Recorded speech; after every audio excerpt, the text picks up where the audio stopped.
describe how the gains we make in artificial intelligence could ultimately destroy us. And in fact, I think it's very difficult to see how they won't destroy us or inspire us to destroy ourselves. A lot of people who work in artificial intelligence believe that artificial intelligence is 1,000 times smarter than we are. It will be moving at speeds that are 100,000 times as fast as we think, and it will be digesting information and data 1,000,000 times more than we can. And one of the things that worries me most about the development of AI at this point is that we seem unable to marshal an appropriate emotional response to the dangers that lie ahead. You see, right now there are people, doctors, judges, accountants, who are getting information from an AI system and treating it as if it was information from a trusted colleague. Not because of how often AI gets it wrong. AI researchers pride themselves in accuracy on results. It's how badly it gets it wrong when it makes a mistake that has me worried. These systems do not fail gracefully. So a lot of people ask, when is it going to happen? When is artificial intelligence going to be smarter than us people? Some people say 50 years, some say 30 years, some say 5 years. I say it already has surpassed us. If intelligence is just a matter of information processing, and we continue to improve our machines, we will produce some form of superintelligence. And we have no idea how long it will take us to create the conditions to do that safely. Let me say that again. We have no idea how long it will take us to create the conditions to do that safely.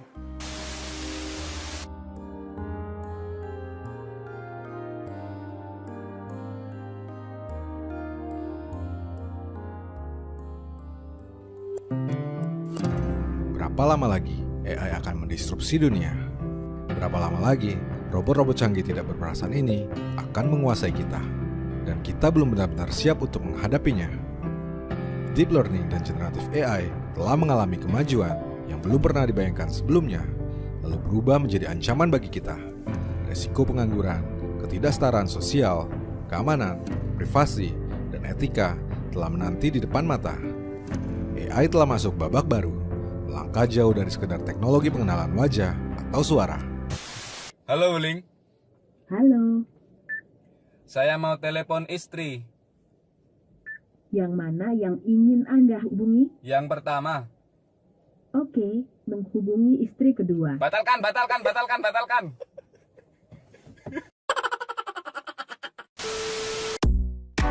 Hai, di video ini saya akan coba menjelaskan topik mengenai AI yang telah memasuki era baru. AI yang semakin relevan, semakin mencengangkan, dan semakin dekat dengan kita.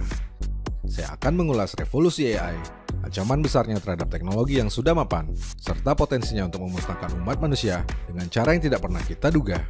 Ini adalah cerita sekaligus peringatan tentang AI bagi kita semua. Mari kita mulai.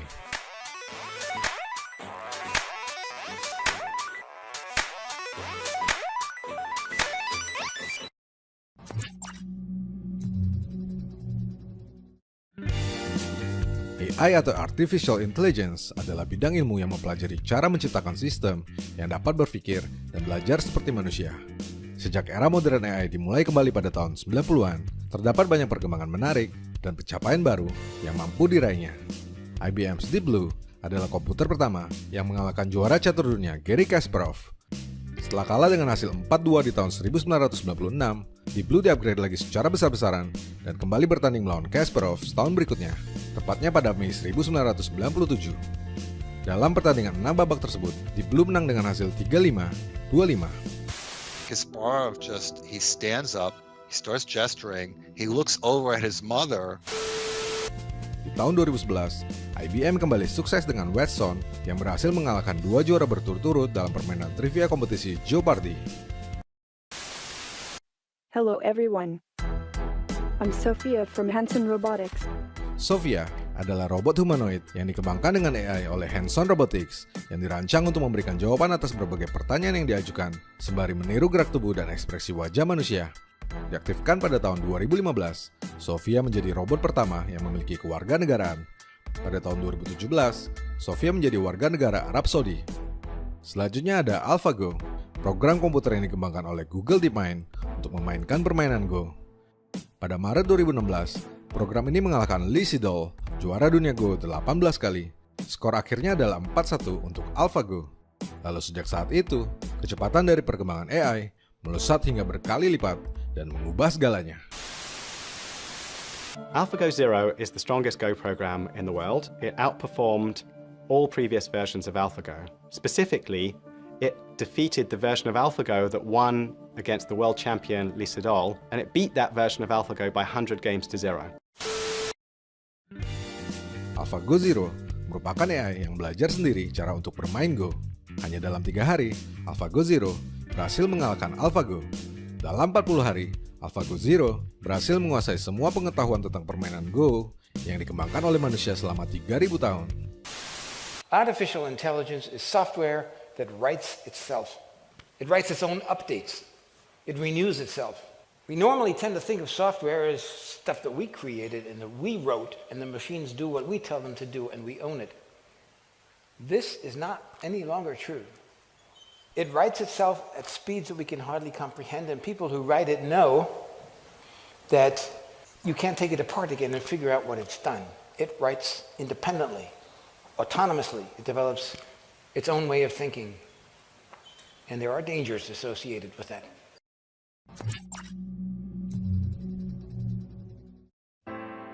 AI bukan lagi tentang membuat atau mengajari mesin untuk berpikir seperti manusia, melainkan tentang bagaimana ia mampu menciptakan kecerdasannya sendiri dengan kecepatan di luar nalar. Deep Learning merupakan AI paling canggih saat ini. Deep Learning adalah sebuah metode pembelajaran mesin yang menggunakan jaringan saraf yang sangat dalam untuk mengenali pola data dengan algoritma yang terinspirasi dari struktur otak manusia, memungkinkannya untuk belajar sendiri dan meningkatkan keterampilan secara mandiri. Dan tidak seperti AI yang mengalahkan manusia di papan catur, di permainan Go, atau robot yang mampu berbicara dengan ekspresi wajah yang aneh, yang membuat kita tercengang, lalu segera lupa keesokan harinya.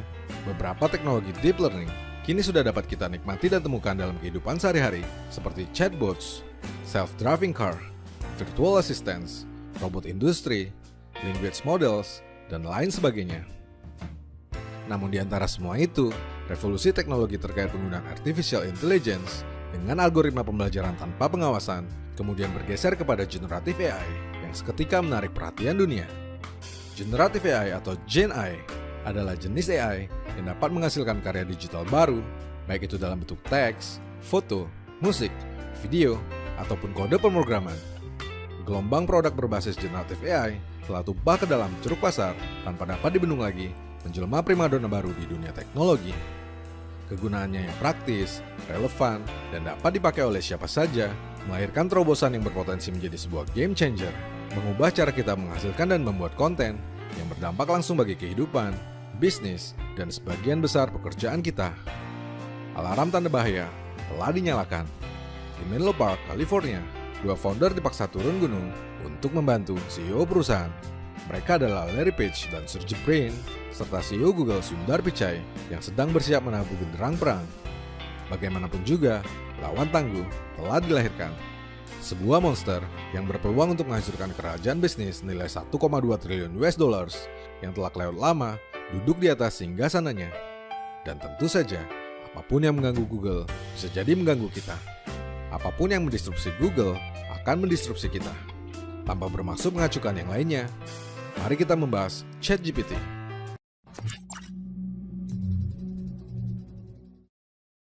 Sudah sejak lama manusia terobsesi dengan mesin ajaib yang mampu menjawab segala pertanyaan yang kita punya. Dan selama belasan tahun, Google adalah mbah kita semua. Apapun yang kita masukkan ke dalam kolom pencarian dapat terjawab dalam sekejap. Namun standar kita tentang mesin ajaib itu sebentar lagi barangkali berubah. ChatGPT adalah model bahasa generatif yang menggunakan teknologi transformer untuk memprediksi probabilitas kalimat atau kata berikutnya dalam suatu percakapan ataupun perintah teks yang dikembangkan oleh OpenAI. Ditenagai oleh model bahasa transformer terbesar yang pernah dirakit, GPT 3.5, dengan lebih dari 175 miliar parameter, ChatGPT mampu menjawab hampir semua pertanyaan dengan tanggapan yang sangat fasih sesuai dengan konteks dan gaya bahasa manusia. Membuat kode apapun yang kita inginkan dalam berbagai bahasa pemrograman, menulis cerita sebelum tidur, mengerjakan PR, mengarang puisi, dan hal lain yang tak pernah kita pikirkan sebelumnya. Tidak seperti Google, ChatGPT adalah sebuah chatbot yang dapat diajak untuk berdialog dalam bentuk percakapan yang ringkas dan langsung. Format ini memungkinkan chatbot untuk menjawab pertanyaan lanjutan, mengakui kesalahannya, menantang premis yang salah, dan menolak permintaan yang tidak pantas. Maka tidak mengherankan jika ChatGPT mampu melampaui pencapaian dari semua teknologi yang pernah ada sebelumnya. Diluncurkan pertama kali kepada publik di November 2022, hanya butuh waktu 5 hari bagi ChatGPT untuk meraih 1 juta pengguna pertamanya. Sebagai perbandingan, untuk mencapai 1 juta pengguna, Instagram membutuhkan waktu 2,5 bulan, Spotify membutuhkan waktu 5 bulan, Dropbox 7 bulan, dan Facebook 10 bulan. Secara prinsip, Google dan ChatGPT memang merupakan dua layanan yang sama sekali berbeda. Namun apa yang berada di belakang layar mungkin akan membuat kita berpikir ulang. Microsoft telah mengumumkan investasi miliaran dolar ke OpenAI, pengembang ChatGPT, dan berencana memasukkan teknologi tersebut ke dalam ekosistem produk yang mereka miliki. Salah satu rencana yang paling menarik adalah membuat browser Bing dan menyuntikkan ChatGPT ke dalam mesin pencari miliknya yang dikabarkan akan segera meluncur pada akhir Maret. Bing sendiri merupakan mesin pencari milik Microsoft setelah 3 mesin pencari terdahulu miliknya, Live Search, Windows Live Search, dan MSN Search, harus dibunuh karena gagal bersaing dengan Google.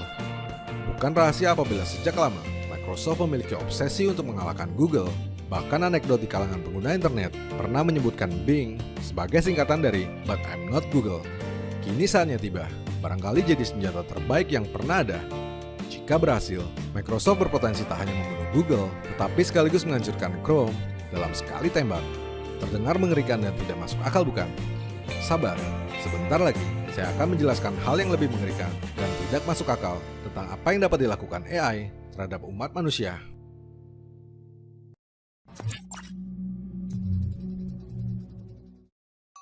Kita pasti setuju, jika digunakan dengan tepat dan bijaksana, AI adalah teknologi yang sangat membantu kita di berbagai bidang dan dapat meningkatkan produktivitas. Tapi kita juga harus setuju jika kita kemungkinan besar belum benar-benar siap untuk menghadapinya.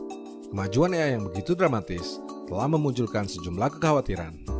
Berdasarkan penelitian Brookings Institution 2019, terdapat 36 juta orang yang pekerjaannya rawan digantikan oleh otomatisasi. Lalu setidaknya ada 70% dari pekerjaan mereka, mulai dari penjualan, analisis pasar, sampai pekerjaan di gudang, bisa dilakukan oleh AI. Meskipun AI juga disebut bisa menciptakan lapangan pekerjaan baru, namun lapangan pekerjaan yang diciptakan tak bisa menutup lapangan pekerjaan yang dihilangkan oleh AI. Sebuah survei terhadap pakar AI yang dilakukan oleh Julian Michael di New York University Center for Data Science bahkan mengungkapkan 36% dari mereka berpikir AI berpotensi memicu bencana besar sebelum 2030. Selain itu, berbagai masalah seperti pelanggaran privasi, deepfake, kesenjangan sosial, serta penyalahgunaan juga menjadi bermacam hal yang dicemaskan banyak orang. Namun hal paling serius di antara semua masalah yang menyeruak ke permukaan adalah kemusnahan manusia. Kita mungkin bertanya, tapi bagaimana itu dapat terjadi? Bagaimana mungkin mesin yang kita ciptakan justru berbalik menyerang kita? Kita membayangkan adegan manusia bertarung dengan robot. Kita membayangkan drone yang berbaris rapi, memiliki teropong yang bernas, bersenjata laser, membidik, dan bersiap membunuh kita. Well, itu mungkin saja terjadi, tapi bukan itu. Sejumlah studi terbaru mengenai AI mengaitkannya dengan bencana eksistensial yang mengancam umat manusia. Sayangnya, kemajuan, kecerdasan, dan kecepatan AI, serta atas nama objektivitas dan netralitas mesin, bukan tak mungkin membuat banyak orang mempercayainya begitu saja. This is a dog that has been misidentified as a wolf by an AI algorithm. But what does this mean in the real world? The COMPAS criminal sentencing algorithm is used in 13 states to determine criminal recidivism, or the risk of committing a crime again after you're released. ProPublica found that if you're African American, COMPAS was 77% more likely to qualify you as a potentially violent offender than if you're Caucasian. Now, you may not care about this because you're not facing criminal sentencing. But what if I told you that black box AI algorithms like this are being used to decide whether or not you can get a loan for your house, whether you get a job interview, whether you get Medicaid? Would you want the public to be able to inspect the algorithm that's trying to make a decision between a shopping cart and a baby carriage in a self-driving truck. The same way the dog-wolf algorithm was trying to decide between a dog or a wolf. Are you potentially a metaphorical dog who's been misidentified as a wolf by somebody's AI algorithm? Kita terus terobsesi untuk menciptakan mesin ajaib yang semakin cerdas, yang tidak dapat melakukan kesalahan. Kita terus saja mengembangkan algoritma yang memiliki sistem berpikir seperti manusia, tetapi lupa mengembangkan kecerdasan di dalam diri dan masyarakat kita. Kita tidak peduli fakta tentang AI yang dibangun dengan mereplikasi dunia yang tidak sempurna, berlatih dan belajar menggunakan dataset yang tidak selalu dapat dibuktikan kebenarannya. Sebab jika terjadi kesalahan, kita lebih memilih untuk memakluminya sebagai mesin, lantas memberikannya waktu untuk belajar kembali, bahkan menyokongnya dengan semakin banyak sumber energi untuk membawanya ke titik di mana AI dapat diapresiasi atas apa yang mampu dilakukannya. Pada akhirnya, kita akan dijejali oleh berbagai produk cerdas yang tak lagi menuntut kecerdasan, dicekoki dengan mesin berpikir yang tak lagi mengharuskan kita untuk berpikir. Begitulah, jika tidak dikendalikan dan digunakan secara bijak, AI akan mengambil alih sebagian besar pekerjaan kita, menguasai kita, mengatur persepsi kita, mengamplifikasi ketidaksempurnaan kita, memusnahkan kita. Sebab memang, apapun yang membuat kita tak lagi berpikir akan mengancam eksistensi kita. Apapun yang tidak kita kendalikan akan mengendalikan kita. Saya, Rianto Astono.